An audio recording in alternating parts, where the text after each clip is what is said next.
Morning guys, চলে এসেছি নতুন একটা ভিডিও নিয়ে।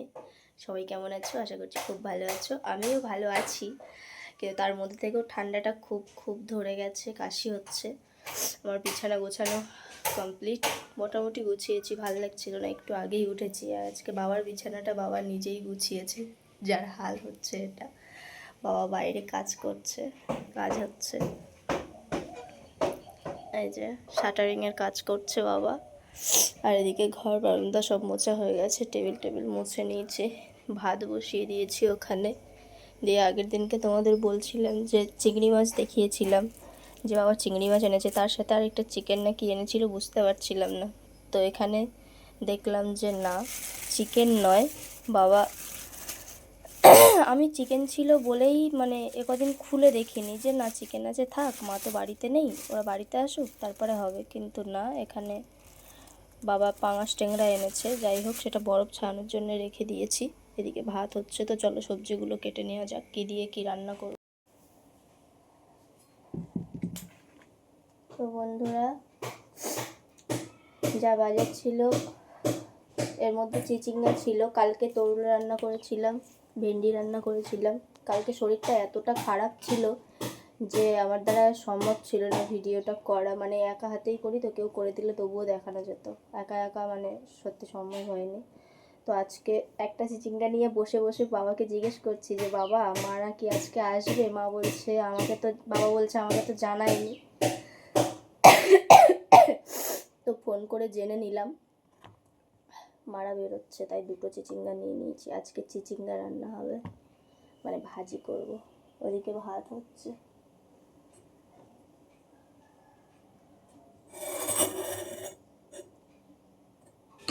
শরীরটা এত খারাপ ছিল, মানে বলার মতো না। বাড়িতে ছিলাও না মা, সেই হিসাবে মানে আর অনেক দিন হলো মানে রান্নাঘরে আসিই না, প্রায় বললে চলে। মা আসতে দেয় না, আগে যখন মা ছিল না তখন আসতে হতো। আমি জানি না চিচিঙ্গার পুরো ছাল ফেলে কিনা, আমি হালকা হালকা রেখে দিয়েছি।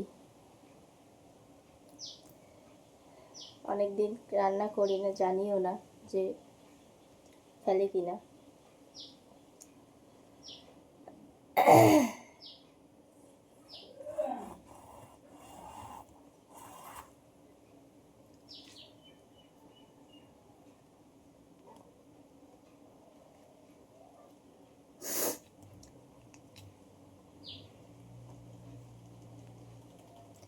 এইভাবে মাঝখান থেকে কেটে নিলে কি হয়, একেবারে পুরোটা দানা ফানাগুলো ফেলে দেওয়া যায় গোল গোল করে কাটার থেকে। আমি উচ্ছেও এইভাবেই কাটি, একবারে দানা ফেলে দিই, তারপরে কেটে নিই, সমস্যা হয় না আর। যে পরে গিয়ে আবার বাছো একটা একটা করে, আমার কাছে এটাই সুবিধা মনে হয়। আমার মা আবার ওইভাবে কেটেও তাড়াতাড়ি দানা ছাড়িয়ে ফেলতে পারে।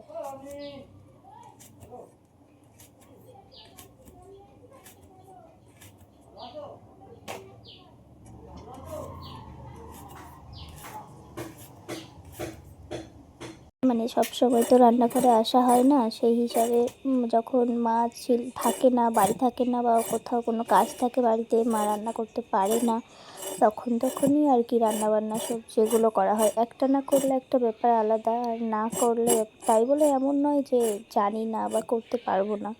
চেষ্টা করলে মানুষ অনেক কিছুই পারে। অনেকে আছে, পাপা কি করি দেখি, মানে যে আমি ভাতটাও না করতে জানি না, কিভাবে ভাত করে, কিভাবে ডিম ভাজি করে, এটাও অনেক মেয়ে করতে পারে না।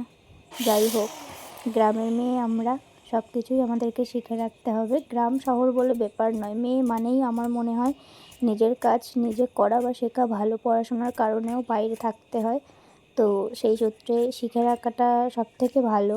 কারণ মেসে আমিও 4-5 বছর ছিলাম, যা জঘন্য খাবার দিত, মানে ধারণার বাইরে। কেটে ধুয়ে এনেছি চিচিঙ্গাগুলো, ভাতটা ওইদিকে ফুটে উঠেছে, হয়ে গেলে ভাজিটা বসিয়ে দেবো। ভাজির জন্য কাটা হয়ে গেছে সবজি, ভাতও ফুটে উঠেছে। আর আগের দিন যে পুঁই শাকের পাতাগুলো ছাড়িয়ে রেখেছিলাম, সেই পুঁই শাকের ডাঁটাগুলো কেটে নেবো আজকে।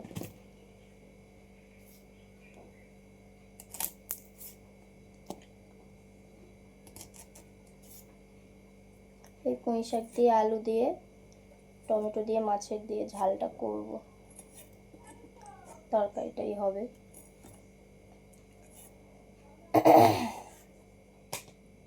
গলাটা লেগে যাচ্ছে বারবার।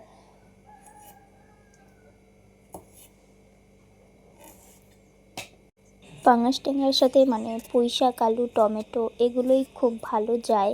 আর যখন শীতকাল আসে তখন বড় বড় পিসের ফুলকপি বলো বা সজনে ডাঁটা বলো, এগুলোও খুব ভালো যায়। তো যখনই আমাদের এরকম অফ সিজনে হয় আর কি, ওই শীতকাল ছাড়া তখন এগুলোই দিই। চলো, কথা বলতে বলতে সবজিগুলো কেটে নেওয়ার মধ্যে দেখো ভাত ফুটে উঠেছে, মানে হয়ে গেছে ভাত। তো সেটার ফ্যানটা ঝেড়ে নেব।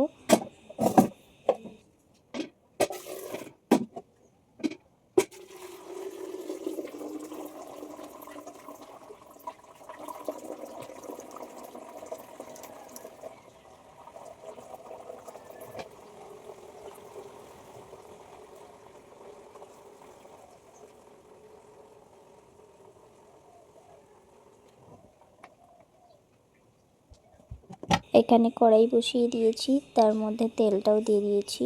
দিয়ে দিলাম শুকনো লঙ্কা কিছুটা চিড়ে। চিচিঙ্গেটা আজকে একটু অন্য রকমভাবে ভাজি করব, মা যেমনভাবে করে দেয়। তো বেশি কিছু দেব না, পেঁয়াজ রসুন কিছুই না। তো চিচিঙ্গা দেওয়ার পরে একটু লবণ হলুদ দিয়ে ঢেকে রেখেছি। এদিকে দেখো আমার পুঁই শাক, আলু সব কাটা কমপ্লিট। এবার একটু টমেটো কেটে নেব, তার মধ্যে ভাজির জন্য দুটো ডিম নিয়ে নেব। এখানে সাইডে দেখছিলাম অনেকগুলো হাঁসের ডিম রাখা আছে, যেগুলো ভাজিতে দেব না, কারণ হাঁসের ডিমটা দিলে হুট করে গন্ধ বেরোতে পারে। তাই এখানে দুটো আমি পোলট্রির ডিম নিয়ে নিয়েছি। এবারে চলো কিছুটা কষে আসার পরে আমি এরকমভাবে আবার একটু অল্প তেল দিয়ে সাইড করে নেব ভাজিটা। ডিমটা ভেঙে দিয়ে তার মধ্যে একটু লবণ ছড়িয়ে দিয়েছি। এবার সেটা ভালো করে ঘেটে দুটো একসাথে মিক্সড করে নেব। আমি জানি না তোমরা কারা কারা চিচিঙ্গা দিয়ে ডিম খেয়েছো, ডিম ভাজি, মানে যদি না খেয়ে থাকো খেতে পারো, খুবই টেস্টি একটা খাবার।